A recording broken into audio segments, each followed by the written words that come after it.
नमस्कार, मैं हूं आपके साथ अंजना शर्मा और आप देख रहे हैं देवी पूजक टाइम्स।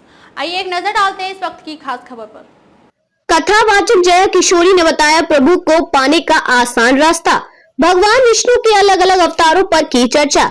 जया किशोरी ने नैमिषारण्य की कथा सुनाते हुए कहा कि सुत जी नैमिषारण्य में 88,000 ऋषि गणों को कथा सुना रहे हैं। शौनक ऋषि सबसे बड़े ऋषि हैं। ऋषि सुत जी से पूछते हैं कि कलयुग में जीव का कल्याण कैसे होगा। तब सुत जी कहते हैं कि कलयुग में श्रीमद् भागवत कथा सुनने से जीव का कल्याण होगा।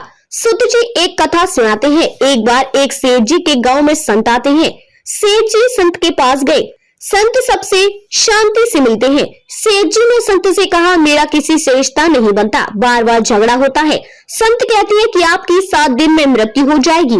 सेठ जी 15 दिन बाद आकर कहते हैं कि 15 दिन बीतने के बावजूद मुझे कुछ नहीं हुआ।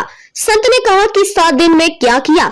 सेठ ने कहा कि मैं तो भगवान में ऐसा रमा कि भगवान के अलावा कुछ नहीं दिख रहा है। जिससे झगड़ा हुआ था सबसे माफी मांगी। सोचता मरते मरते क्यों दुश्मनी लेकर जाऊं।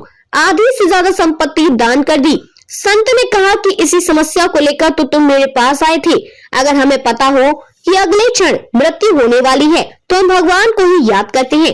कई लोग पूजा पाठ दान धर्म भविष्य पर छोड़ देते हैं। सोचते हैं यह तो बुढ़ापे का काम है, यानी जब व्यक्ति शरीर से कमजोर हो जाता है, चलना फिरना बंद हो जाता है, तब भगवान को याद करता है। भगवान को युवावस्था में ही मनाना चाहिए।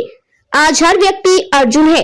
कृष्ण के रूप में घरों में भागवत गीता रखी है, जिसे पढ़ना जरूरी है। व्यक्ति को शांति और सुकून की आवश्यकता युवावस्था में ही होती है, लेकिन इसके लिए बुढ़ापे में पीछे भागता है। हम स्वयं को भगवान को बुढ़ापे में क्यों समर्पित करें? युवावस्था में ही यह काम करना चाहिए। शौनक ऋषि से सुत जी कहते हैं कि कलयुग में जो सबका कल्याण कर सकता है वह है श्रीमद् भागवत कथा। तक लिए बस इतना ही, फिर होगी आपसे मुलाकात कुछ ऐसी ही खास खबरों के साथ। तब तक के लिए नमस्कार और देखते रहिए देवी पूजक टाइम्स।